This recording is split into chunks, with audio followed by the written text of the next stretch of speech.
Hello दोस्तों, स्वागत है आपका अपना YouTube channel prep study centre में। और यहाँ पे बात करेंगे क्लास नंबर सेकेंड। यहाँ पे देख रहे हैं आपका, ठीक है, पॉलिटेक्निक प्रवेश परीक्षा 2025 के लिए केमिस्ट्री की क्लास हम यहाँ पे देख रहे थे। पहला क्लास हमारा हो गया है और आज सेकेंड क्लास में हम देखेंगे आपका द्रव्य, ठीक है। और आप सबको बता दें कि यहाँ पे क्लास नंबर जो आपका सेकेंड है ये तो यहाँ पे सिंगल ही होगा, ठीक है। लेकिन हम जो है एक मैराथन क्लास यहाँ पे लेकर आएंगे और इसमें यहाँ पे क्या करेंगे कि मैक्सिमम जो चैप्टर है उसको एक में मर्ज करके और फिर हम क्या करेंगे, एक लंबा वीडियो देखेंगे ताकि आपका सिलेबस जल्दी से कंप्लीट हो जाए। वीडियो थोड़ा सा लंबा होगा लेकिन आपका सारा सिलेबस में जो भी मोस्ट इंपॉर्टेंट क्वेश्चन होंगे सारा आपका उसमें कवर हो जाएगा, क्योंकि अब टाइम बहुत कम है इसलिए मैं ये चीज को सोच रहा हूँ, ठीक है। तो आज मैं केमिस्ट्री को जो है फिनिश कर दूंगा, रात तक जो है खत्म हो जाएगा। और फिर इसी तरह से फिजिक्स का भी 2 से 3 क्लास में मैं कोशिश करूंगा इसका भी खत्म हो जाए, फिर उसके बाद से मैथ हम कर देंगे, ठीक है। तो उम्मीद करेंगे कि जरूर आपको ये पसंद आएगा। अगर आप किस तरह से चाहते हैं कि क्लास हो तो जरूर एक बार इसके बारे में कमेंट करिएगा, ठीक है। चैनल पर नए हैं तो सब्सक्राइब करिएगा। चलिए अब हम जो है यहाँ पे क्लास को देख लेते हैं। तो द्रव्य चैप्टर है और इससे क्वेश्चंस कई बार यहाँ पे अच्छे क्वेश्चन पूछा गया है, जिसमें अगर आप देखें तो फर्स्ट क्वेश्चन आपका यहाँ पे ये है, ठीक है। फर्स्ट क्वेश्चन ये है, क्या कह रहा है कि जब लोहे की कीलों को नीले कॉपर सल्फेट, ठीक है, कि विलयन में डुबोया जाता है तो कुछ समय बाद लोहे की कील मतलब जो लोहे की कील होती है उस पर क्या फर्क पड़ता है ये आपको बतानी है, ठीक है। तो लोहे की जो कील होती है उसको क्या की जाती है, यहाँ पे क्या किया जाता है, तो इसको कॉपर सल्फेट में, ठीक है, नीले कॉपर सल्फेट में, ठीक है, CuSO4, ठीक है, इसमें क्या किया जाता है, इसको डुबोया जाता है। तो ये इसका जो रिएक्शन होता है ना, ये क्या होता है कि नहीं घुलती है, ठीक है। जो लोहे की कील होती है घुलती नहीं है लेकिन नीला रंग विरंजित हो जाता है, ठीक है। जो नीला रंग है वो क्या होता है, विरंजित हो जाता है, ठीक है। तो ऑप्शन नंबर डी इसका आंसर हो जाएगा। जब भी आप लोहे की कील को नीले कॉपर सल्फेट के विलयन में डुबेंगे तो कुछ समय बाद जो लोहे की कील है वो आपकी नीला रंग विरंजित हो जाता है, घुलती नहीं है लेकिन नीला रंग विरंजित हो जाता था। ऑप्शन नंबर डी इसका आंसर हो जाएगा, ठीक है।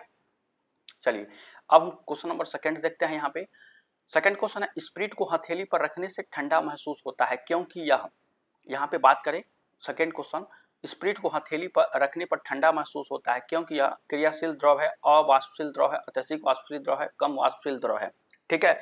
तो ये क्या होता है, ये अत्यधिक वाष्पशील द्रव होता है, ठीक है। ऑप्शन नंबर सी यहाँ पे हो जाएगा। जब भी स्पिरिट को हथेली पर रखेंगे तो ठंडा महसूस होता है क्योंकि अत्यधिक वाष्पशील होता है। वाष्पशील का मतलब बहुत तेजी से क्या करता है, वाष्प बन के ये उड़ जाता है, ठीक है।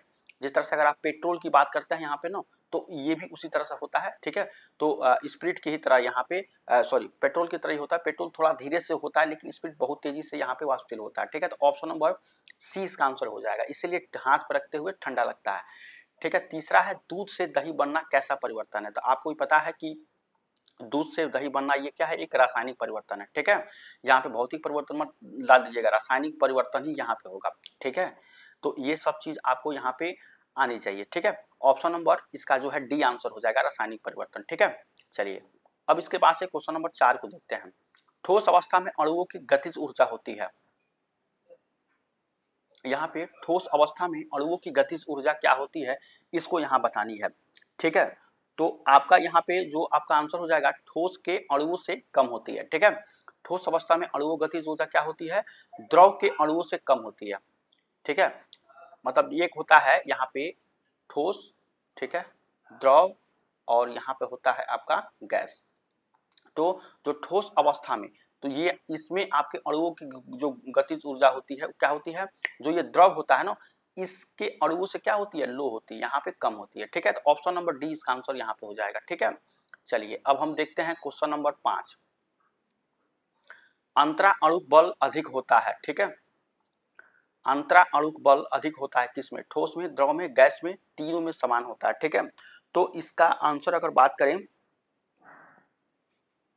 तो ये आपका क्या हो जाएगा, सबसे ज्यादा अंतरा अणु जो बल होता है, ठीक है, ये आपका सॉलिड में होता है, ठीक है, ठोस में होता है, ठीक है। सॉलिड में मतलब यहाँ पे क्या होता है, जो अंतरा अणु बल होते हैं ये ज्यादातर ये छोटे छोटे पार्टिकल होते हैं, ठीक है। छोटे छोटे पार्टिकल आपके होते हैं, ये सब एक में मिलकर यहाँ पे ये ठोस बने होते हैं, ठीक है। ये क्या होता है, एक तरह से अपने जो है आकर्षण से ये बंधे होते हैं और फिर उसको जो है फोर्स लगाते हैं, ठीक है। तो ऑप्शन नंबर ए इसका आंसर यहाँ पे हो जाएगा, ठीक है।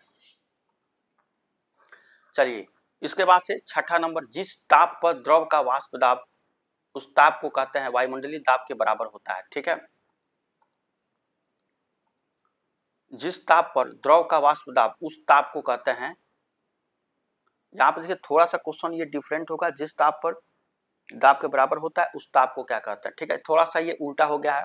यहाँ पे क्वेश्चन क्या होगा, जिस ताप पर द्रव का वाष्प दाब वायुमंडलीय दाब के बराबर होता है उस ताप को क्या कहते हैं। ठीक है, तो जिस ताप पर द्रव का वाष्प दाब वायुमंडलीय दाब के बराबर होता है उस ताप, मतलब ये वाला जो आपको नीचे है यहाँ पे होना चाहिए। ठीक है, तो जिस ताप पर द्रव का वाष्प दाब वायुमंडलीय दाब के बराबर होता है उस ताप को क्या कहते हैं। ठीक है, तो इसका आंसर अगर बात करें तो यहाँ पे क्या हो जाएगा आपका, ये हो जाएगा क्वथनांक। ठीक है, ऑप्शन नंबर सी इसका आंसर हो जाएगा, क्वथनांक इसका आंसर हो जाएगा। ठीक है, उस वायुमंडलीय दाब को जो बराबर होता है उस ताप को क्या कहते हैं, क्वथनांक कहते हैं। ठीक है, तो इसको आपको याद रखनी होगी, ये काफी यहाँ पे क्वेश्चन एक बार ये पूछा जा चुका है। ठीक है, शायद इसीलिए मैंने इसको थोड़ा उल्टा लिखा है। ठीक है, तो इस क्वेश्चन को याद रखिएगा। क्वेश्चन नंबर 7 देखते हैं, किसी पदार्थ का ताप बढ़ाने पर उसके अणुओं की ऊर्जा होगी।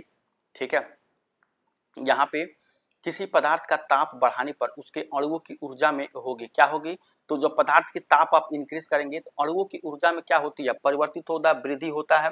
ठीक है, तो यहाँ पे जो आपका हो जाएगा ये क्या हो जाएगा, वृद्धि होगी। ठीक है, ऊर्जा में, अणुओं की ऊर्जा में क्या होगी, वृद्धि होगी। ठीक है, इंक्रीमेंट होगा। ऑप्शन नंबर इसका क्या हो जाएगा, ए हो जाता है। ठीक है, तो इस चीज को आपको याद रखना है। कोई भी मान लीजिए पदार्थ, मान लीजिए यहाँ पे ए है। ठीक है, इसमें आप क्या करते हैं, यहाँ पे टेम्परेचर बढ़ाते हैं, जब टेम्परेचर बढ़ाएंगे तो क्या होगा, इसकी ऊर्जा में यहाँ पे वृद्धि होती है। ठीक है, इसकी एनर्जी बढ़ जाती है, इसको आपको इस तरह से ध्यान देना है। ठीक है, कि कोई भी यहाँ पे सॉलिड है, इसको जो है यहाँ पे मतलब पदार्थ है, यहाँ पे सॉलिड नहीं मतलब पदार्थ ही है। ठीक है, तो आपको क्या करना, जब भी इसका जो है इसमें टेम्परेचर बढ़ाते हैं, ठीक है, हीट देते हैं, मतलब यहाँ से नीचे से आग जलाते हैं, तो यहाँ पे क्या होगा, इसका हमेशा ताप इसका क्या होगा, बढ़ जाता है। ठीक है, तो इसको आपको याद रखना है, इसकी वृद्धि होगी। ऑप्शन नंबर ए इसका आंसर हो जाएगा। ठीक है, चलिए अब देखते हैं क्वेश्चन नंबर 8। ये देखिए पॉलिटेक्निक 2008 में क्वेश्चन पूछा गया है। ठीक है, ये पॉलिटेक्निक 2008 में क्वेश्चन पूछा गया। क्वेश्चन क्या है कि निम्न में से कौन सा युग्म यौगिकों को प्रदर्शित करता है। ठीक है, कौन सा युग्म यौगिकों को प्रदर्शित करता है, इसको आपको बतानी है यहाँ पे। ठीक है, तो शहद एवं नमक। ठीक है, ये आपका क्या हो जाएगा, शहद एवं नमक, दूध एवं पानी, शहद एवं पानी, पानी एवं साबुन। ठीक है, तो आपको कह रहा है कि यौगिक को कौन यहाँ प्रदर्शित करता है, यौगिक मतलब कंपाउंड को। ठीक है, तो यहाँ पे जो आपका आंसर हो जाएगा ऑप्शन नंबर डी, यहाँ पे हो जाएगा पानी एवं साबुन। ठीक है, ऑप्शन नंबर डी होगा पानी एवं साबुन। ये क्या करता है, ये कंपाउंड है। ठीक है, यहाँ पे कंपाउंड करता है, और ये क्वेश्चन पूछा गया है, तो एक तरह से इंपॉर्टेंट क्वेश्चन है, क्योंकि इसमें रिपीटेड क्वेश्चन पूछ सकते हैं। ठीक है, तो इस चीज को भी आपको ध्यान देनी होगी। ऑप्शन नंबर डी इसका आंसर हो जाएगा। इसके बाद से क्वेश्चन नंबर 9 को देखते हैं, निम्नलिखित में मिश्रण है। ये पॉलिटेक्निक 2012 में क्वेश्चन पूछा गया था। ठीक है, 2012 में मिश्रण आपको बताना, जैसे इस्पात है, वायु है, चाक है, संगमरमर है, धोने का सोडा, ग्लूकोज, तूतिया, कॉपर सल्फेट, पीतल और दूध। तो इसमें से आपको मिश्रण यानी कि मिक्सर बताना है। तो आप जब भी यहाँ पे इस तरह से करेंगे ना, तो इसका जो है यहाँ पे आंसर की बात करें तो आपका यहाँ पे हो जाएगा ये ऑप्शन नंबर डी, पीतल, वायु, इस्पात और दूध। ठीक है, ये आपका क्या हो जाएगा, इसमें से आपका जो है यहाँ पे मिश्रण ये मिक्सर में आता है। ठीक है, तो आपका पीतल यहाँ पे हो जाएगा, उसके बाद से वायु आपका हो जाएगा, इस्पात हो जाएगा, और फिर आपको दूध यहाँ पे जो लास्ट में यहाँ पे। ठीक है, तो ये आपका क्या हो जाएगा, ये एक मिश्रण है। ठीक है, समझ गए यहाँ पे, तो ऑप्शन नंबर डी आंसर हो जाएगा। तो इस तरह से क्वेश्चन आपको बहुत मतलब रेयरली याद करना होगा, और मैं अलग से भी एक मिश्रण कितने क्या आपके मिश्रण कौन कौन से हैं उसको मैं वीडियो यहाँ पे बना दूंगा, काफी अच्छा। देखिए पॉलिटेक्निक 2012 में पूछा है, और इस तरह से क्वेश्चन आपको पूछता है, जिसमें से आप ज्यादातर टाइम टेकिंग वाला क्वेश्चन भी यहाँ पे ऐड रहता है। ठीक है, तो कोई भी डाउट होगा तो जरूर एक बार कमेंट करिएगा। यहाँ पे भू प्रॉपर्टी में सर्वाधिक मात्रा में पाए जाने वाला तत्व है। ठीक है, यहाँ पे 10 नंबर है आपका, सॉरी 10 नंबर आपका है, कह रहा है कि भू प्रॉपर्टी में सर्वाधिक मात्रा में पाए जाने वाला तत्व क्या है। ठीक है, तो भू प्रॉपर्टी में सबसे ज्यादा अगर जो यहाँ पे तत्व पाया जाता है, ये क्या पाया जाता है, तो ऑक्सीजन है। ठीक है, ऑक्सीजन यहाँ पे पाया जाता है भू प्रॉपर्टी में। ठीक है, 71% की करीब यहाँ पे होता है भू प्रॉपर्टी में, जो भी आपका ऑक्सीजन यहाँ पे पाया जाता है। ठीक है, तो ऑप्शन नंबर डी हो जाएगा। अब आयरन, सोडियम, मैग्नीशियम नहीं होगा। ठीक है, इसको Fe से दिखाते हैं, सोडियम को Na से दिखाते हैं, मैग्नीशियम को Mg से दिखाते हैं। ठीक है, और एक होता है मैग्नीज, मैग्नीज को Mn से दिखाते हैं। ठीक है, ये आपका पीरियोडिक टेबल में देखने को मिलता है।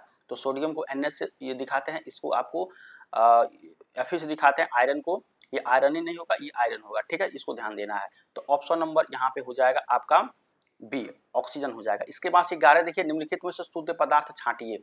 सिलिकॉन, दूध, शहद, ग्लूकोज, पीतल और साबुन, ठीक है। तो शुद्ध पदार्थ को इसमें से छांटना है, आपको ये चीज ध्यान देना है। शुद्ध पदार्थ को छांटिए, सिलिकॉन, दूध, शहद, ग्लूकोज, पीतल, साबुन। सिलिकॉन, दूध इसमें से शुद्ध पदार्थ। तो आपका यहाँ पे 11 नंबर क्वेश्चन क्या हो जाएगा, ये इसका आंसर हो जाएगा आपका बी, ठीक है, सिलिकॉन और ग्लूकोज। ऑप्शन नंबर बी हो जाएगा, सिलिकॉन और ग्लूकोज ये आपका क्या हो जाएगा, शुद्ध पदार्थ में ये आपके आते हैं, ठीक है। चलिए अब अगला क्वेश्चन देखते हैं, क्वेश्चन नंबर 12, ठीक है। क्वेश्चन नंबर 12 देखते हैं, यहाँ पे ये कह रहा है अंतरा अणुक बल नगण्य होता है, ठीक है। अंतरा अणुक, अभी देखे हैं कि अंतरा अणुक बल सबसे ज्यादा किस में होता है, तो आपका सबसे ज्यादा ठोस में होता है, लेकिन नगण्य मतलब सबसे कम, सबसे कम, ठीक है। नगण्य मतलब ये होता है सबसे कम किस में होता है।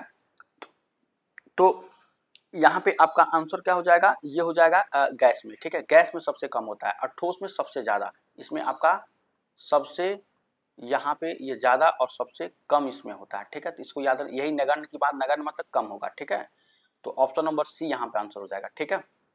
चलिए, तो इस तरह से क्वेश्चन आपको एग्जाम में पूछा जाता है, काफी अच्छा क्वेश्चन देख सकते हैं यहाँ पे। निम्न पदार्थ ऊर्ध्वपातज है, ठीक है। इसमें से कौन सा ऐसा पदार्थ है जो ऊर्ध्व क्या है, ऊर्ध्वपातज है, ठीक है, इसको ध्यान देना है। तो सल्फर, नौसाधर, बर्फ और कोयला, ठीक है। तो 13 नंबर में अगर आप बात करें तो ये बी हो जाएगा, नौसाधर, ठीक है। नौसाधर जो क्या होता है आपका, नौसाधर का चूड़ ये ऊर्ध्वपातज होता है, मतलब इसको जब भी आप हीट करेंगे तो ये क्या हो जाएगा, उड़ जाएगा, ठीक है। तो इस तरह से आपका होता है नौसाधर, ठीक है। इसके बाद से देखिए यहाँ पे क्वेश्चन नंबर 14 देखेंगे, ठीक है। कोई भी डाउट होगा, कोई भी आपको लग रहा है कि हाँ यहाँ पे ये मिस्टेक है, जरूर एक बार कमेंट कर दीजिएगा। क्रिस्टलीय ठोस है, ये पॉलिटेक्निक 11 में पूछा गया था। यहाँ पे अगर ध्यान से देखें तो आपको ये क्वेश्चन नंबर यहाँ पे 11 में पूछा गया था, जो जिसमें कहा जा रहा है कि क्रिस्टलीय ठोस है इसमें से कांच, प्लास्टिक, रबड़ और शक्कर और शर्करा, ठीक है। तो इसमें से क्रिस्टलीय ठोस की बात कर रहा है, तो आपका यहाँ पे आंसर क्या हो जाएगा, ये हो जाएगा आपको शर्करा, ठीक है। ये क्रिस्टलीय ठोस है, मतलब शर्करा मतलब शक्कर मतलब चीनी, ठीक है। यहाँ पे चीनी की बात कर रहा है, तो चीनी क्या है, क्रिस्टलीय ठोस होता है, ठीक है। तो ऑप्शन नंबर डी यहाँ पे आंसर हो जाएगा, समझ गए। चलिए क्वेश्चन नंबर 15 देखते हैं। और देखिए यहाँ पे ज्यादातर डिस्कशन इसलिए यहाँ पे नहीं किया जा रहा है कि ये आपको जो बहुत बेसिक है, ठीक है, इस पे डिस्कशन करने का मतलब एक तो टाइम टेकिंग, और उसके बाद से आपका जो है यहाँ पे थोड़ा सा लेवल अगर बढ़ता है तो जहाँ पर करना रहेगा उस वहाँ पे हम जरूर करेंगे। प्रेशर कुकर में खाना जल्दी पक जाता है क्योंकि, ठीक है। तो ये क्वेश्चन कई बार पूछा गया, ठीक है। प्रेशर कुकर में खाना जल्दी पक जाता है क्यों, क्योंकि जल का क्वथनांक बढ़ जाता है, क्वथनांक कम हो जाता है, दाब स्थिर रहता है, कोई पदार्थ बाहर नहीं निकल पाता है, ठीक है। तो इसका आंसर हमेशा से क्या होगा, आपको ध्यान देना है कि जो इसका फ्रीजिंग पॉइंट है, क्वथनांक है, ठीक है, ये क्या होता है, ये इंक्रीज हो जाता है, ठीक है। तो इस चीज को आपको ध्यान देना, ऑप्शन नंबर ए इसका आंसर हो जाएगा, समझ गए यहाँ पे 15 का ए। उसके बाद से 16, गैस द्रव्य की वह अवस्था है जिसका, गैस द्रव्य की वह अवस्था है जिसका आयतन तथा आकार दोनों निश्चित होते हैं। आयतन निश्चित, आकार अनिश्चित, आयतन अनिश्चित, आकार निश्चित, आयतन तथा आकार दोनों अनिश्चित। तो गैस द्रव्य की वह अवस्था है जिसका क्या होता है, अगर बात करें तो डी इसका आंसर हो जाएगा, ठीक है। यहाँ पे डी हो जाएगा, आयतन तथा आकार दोनों क्या होता है, अनिश्चित होता है। ऑप्शन नंबर डी इसका आंसर हो जाएगा, ठीक है। चलिए इसके बाद से 16 है, निम्न में कौन सा उत्फुल्ल पदार्थ है, ठीक है। उत्फुल्ल पदार्थ यहाँ पे है आपका निम्न में से, तो पॉलिटेक्निक 8 में ये पूछा गया था। मैग्नीशियम सल्फेट है, सोडियम बाइकार्बोनेट है, यहाँ पे जिंक सल्फेट है, सोडियम बाइकार्बोनेट है, या सोडियम कार्बोनेट है, ठीक है। तो उत्फुल्ल पदार्थ आपका इसमें से यहाँ पे क्या हो जाएगा, तो ये हो जाएगा आपको सोडियम कार्बोनेट, ठीक है, Na2CO3.2H2O, ठीक है। ये हो जाएगा आपका ऑप्शन नंबर 20 का आंसर हो जाएगा, सोडियम कार्बोनेट। इसको क्या बोलते हैं, उत्फुल्ल पदार्थ, ठीक है। और ये 8 में पूछा गया, तो ये पूछा जा सकता है क्योंकि रिपीटेड क्वेश्चन आते हैं पॉलिटेक्निक में, ठीक है। तो एक बार ध्यान से आप सारी क्वेश्चंस को देख लीजिएगा, ठीक है। चलिए 18 नंबर क्वेश्चन देखते हैं, और हम आगे मैराथन क्लास करेंगे, उसमें आपको हम एक क्लास में कई सारी क्लास को मर्ज करके यहाँ पे दिखाएंगे, ठीक है। बिना गर्म किए किसी ताप पर किसी द्रव की सतह से अणुओं के धीरे धीरे वायु में मिलने की क्रिया को कहते हैं, क्या कहते हैं भाई, तो क्वथन, निर्वात आसवन, ठीक है, वाष्पन आसवन, ठीक है। तो 18 का क्या हो जाएगा, वाष्पन कहते हैं। ऑप्शन नंबर सी इसका आंसर हो जाएगा, ठीक है। बिना गर्म किए किसी ताप पर किसी द्रव की सतह से अणुओं के धीरे धीरे वायु में मिलने की क्रिया क्या कहते हैं, वाष्पन कहते हैं, ठीक है। ऑप्शन नंबर सी आंसर, ठीक है। तो इसको एकदम रट लीजिएगा यहाँ पे, ठीक है। जब बर्फ पिघलती है तो अणुओं की स्थितिज ऊर्जा होती है। जब बर्फ पिघलती है तो अणुओं की स्थितिज ऊर्जा क्या होती है, इसको आपको बतानी है, ठीक है। तो जब बर्फ, मान लीजिए बर्फ है और ये पिघल रहा है, तो इसकी अणुओं की जो स्थितिज ऊर्जा जो होगी ये आपकी क्या होगी, तो ये 19 का आपका बी घटती है, ठीक है। स्थितिज ऊर्जा हमेशा क्या होती है, घटती है, डिक्रीज होती है, ठीक है। इसको आपको ध्यान देना। उसके बाद से देखिए, ऊर्ध्वपातन में सर्वप्रथम क्रिया होती है। ऑप्शन नंबर यहाँ पे देखिए 20 में सर्वप्रथम क्रिया ऊर्ध्वपातन में क्या होती है, गर्मी पाकर अणुओं गतिज ऊर्जा में अत्यधिक वृद्धि, अणुओं के बीच आकर्षण बल, ठोस का द्रव में अल्प काल के लिए परिवर्तन, ठीक है। तो 20 का आपका क्या हो जाएगा यहाँ पे हो जाएगा आपका ऑप्शन नंबर ए, गर्मी पाकर अणुओं की गतिज ऊर्जा में अत्यधिक वृद्धि, ठीक है। ऑप्शन नंबर ए इसका आंसर यहाँ पे हो जाएगा, ठीक है। इसके बाद से 21 नंबर, भूगर्भ पृथ्वी में सबसे अधिक मात्रा में पाई जाने वाली धातु है, ठीक है। पृथ्वी में सबसे अधिक मात्रा में पाई जाने वाली धातु है भूगर्भ में, यहाँ पे तो इसमें लोहा, तांबा, एल्युमिनियम, चांदी, ठीक है। तो इसका आंसर क्या हो जाएगा, 21 का यहाँ पे अगर बात करें तो ये हो जाएगा ऑप्शन नंबर सी, यहाँ पे एल्युमिनियम, ठीक है।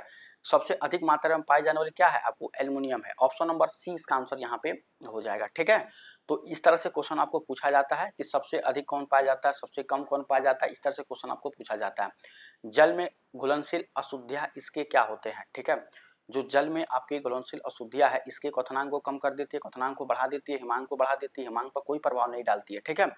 तो आपके जल में घुलनशील अशुद्धि मतलब जो भी आपके इम्प्यूरिटीज होती है, अशुद्धियां होती हैं, मतलब जल एक होता है फ्रेश वाटर, एक होता है थोड़ा सा मतलब खराब वाटर, तो खराब वाटर की बात कर रहा है।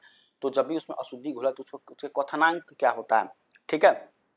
तो इसको यहाँ पे अगर बात करें तो क्वथनांक क्या होती है, हमेशा क्वथनांक को बढ़ा देती है। ऑप्शन नंबर 20 आंसर हो जाएगा, ठीक है। तो इस चीज को आपको याद रखना है। अगर फ्रेश हो तो वहां पे क्वथनांक अल्टीमेटली नॉर्मल होता है, ना बढ़ता है ना घटता है, ठीक है। चलिए अब देखिए यहाँ पे क्वेश्चन नंबर 23 को, नौसादर और नमक को पृथक अलग किया जा सकता है, किससे किया जा सकता है, इसको आपको बताना है। तो नौसादर को और नमक को, ठीक है। यहाँ पे बात करते हैं, जो भी आपका यहाँ पे जो आपका है ये नौसादर, ठीक है। इसका फार्मूला क्या होता है, इसका फार्मूला होता है अमोनियम क्लोराइड NH4Cl, ठीक है, ये होता है।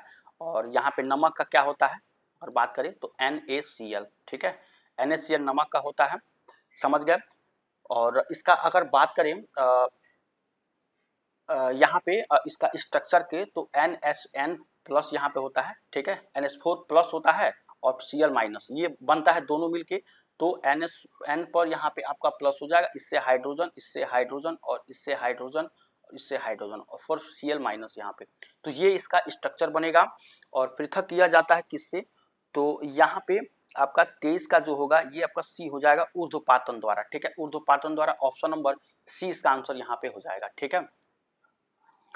उसके बाद से 24 का है, निम्नलिखित में से रासायनिक परिवर्तन नहीं है, ठीक है। निम्नलिखित में से रासायनिक परिवर्तन नहीं है, कोयले का जलना, दूध का सड़ना, वाष्प का बनना, जल का निर्माण, ठीक है। तो दूध का सड़ना रासायनिक है, कोयले का जलना और वाष्प का बनना। अब आप ध्यान से दीजिए, जैसे कि अभी कहा है कि दूध से दही बनना, ये क्या होता है, तो ये आपका रासायनिक परिवर्तन होता है। अभी क्वेश्चन हमने देखा है रासायनिक परिवर्तन, दूध है फिर दही बन गया, ठीक है। और यहाँ पे जो आपका अगला क्वेश्चन यहाँ पे ये कह रहा है कि आपका क्या होगा, रासायनिक परिवर्तन नहीं है। तो रासायनिक परिवर्तन, कोयले का जलना क्या होता है, एक यहाँ पे रासायनिक परिवर्तन है। दूध का सड़ना, ये भी एक रासायनिक परिवर्तन ही होता है। जल का निर्माण मतलब हाइड्रोजन और ऑक्सीजन मिलकर यहाँ पे क्या बनाते हैं, H2O बनाते हैं, तो ये भी एक रासायनिक परिवर्तन ही होता है। लेकिन वाष्प का बनना ये एक रासायनिक परिवर्तन नहीं है, ठीक है। तो ऑप्शन नंबर सी आपका आंसर हो जाएगा, कारण नहीं है, ये आपको ध्यान देना है। तो ऑप्शन नंबर सी इसका आंसर हो जाएगा, वाष्प का बनना रासायनिक परिवर्तन नहीं है, ठीक है। चलिए ये क्वेश्चन हो गया। अब क्वेश्चन देखिए, क्वेश्चन नंबर 25, ठीक है। 25 क्वेश्चन यहाँ पे, और ये लास्ट क्वेश्चन होगा 25 क्वेश्चन। यहाँ पे कह रहा है कि धातु के बर्तन में रखा दूध निम्न में से किस परिस्थिति में सर्वाधिक शीघ्रता से ठंडा हो जाएगा, ठीक है। तो ये आपको ध्यान देना है यहाँ पे। धातु के बर्तन में रखा दूध, मान लीजिए यहाँ पे धातु है, इसमें दूध आपका रखा गया, ठीक है, तो किस परिस्थिति में सर्वाधिक शीघ्रता से ठंडा हो जाएगा, इसको आपको यहाँ पे बतानी है, ठीक है। तो ये आपका यहाँ पे जो इसका आंसर हो जाएगा, ये हो जाएगा यहाँ पे, जब बर्तन के ढक्कन पर्याप्त बर्फ रखी हो, जब दूध के बर्तन पर बर्फ की सिल्ली रखा गया हो, और जब बर्फ को बर्तन के चारों ओर रखा जाए, उपरोक्त सभी दशाओं में समान समय लगेगा, ठीक है। तो यहाँ पे बात करते हैं, ये क्वेश्चन नंबर 25 का, इसका जो आपका आंसर होगा, जब बर्फ को बर्तन के चारों ओर रखा जाता है तो शीघ्रता से क्या हो जाएगा, ठंडा हो जाएगा। क्योंकि अगर आप यहाँ पे ध्यान से देखे होंगे, जो आइसक्रीम बेचते हैं लोग, वो जैसे एक डब्बा होता है उनका, ठीक है, उसमें इनका आइसक्रीम होता है, तो बीच में आइसक्रीम रखते हैं, लेकिन बगल बगल में क्या करते हैं, बर्फ रखते हैं, ठीक है, और इसके भी बगल में बर्फ रखते हैं, ठीक है, और बीच के ऊपर वाले इसमें थोड़ा ढक्कन होता है हल्का सा, ठीक है, तो इसे खोल के फिर आइसक्रीम किसी को देना तो खोल देता है, तो इससे क्या होता है, काफी तेजी से ये ठंडा करता है, ठीक है। तो बर्फ के बगल में अगर आप बर्फ सॉरी जो भी आपके आइसक्रीम होता है, आइसक्रीम के बगल में अगर बर्फ रखते हैं, जल्दी से आइसक्रीम ठंडा होता है, ठीक है। तो यही चीज आपको कह रहा है कि दूध में किस परिस्थिति में सर्वाधिक ठंडा हो जाएगा, तो बर्फ के बर्तन के चारों ओर रखा जाए, समझ गए। तो ऑप्शन नंबर सी इसका आंसर यहाँ पे हो जाएगा, ठीक है। तो ये था हमारा लास्ट यहाँ पे 25 क्वेश्चन इसमें था, ठीक है, इस चैप्टर में। और हम जो आगे की तरफ से आपको जो है एक मैराथन क्लास कराएंगे, और इसमें सारे चैप्टर्स को एक क्लास में या 2 क्लास में हम इसको मैनेज करने की पूरी कोशिश करेंगे, क्योंकि ये टाइम कम है और आपको पढ़ना ज़्यादा है, तो इसलिए मैं ये चीज़ों को सोच रहा हूँ। और आपके पास मटेरियल मिल जाए तो आप भी मतलब जब भी आपके पास टाइम हो तो उस हिसाब से आप पढ़ लेंगे, ठीक है। तो ये मेरा प्रयास रहेगा, उम्मीद करेंगे आपको ज़रूर पसंद आएगा। चैनल पर नए सब्सक्राइब कर लीजिएगा, लाइक और शेयर भी करिएगा, और कोई भी डाउट है तो कमेंट एक बार जरूर करिए। चलिए मिलते हैं नेक्स्ट अपडेट में, तब तक के लिए थैंक यू सो मच।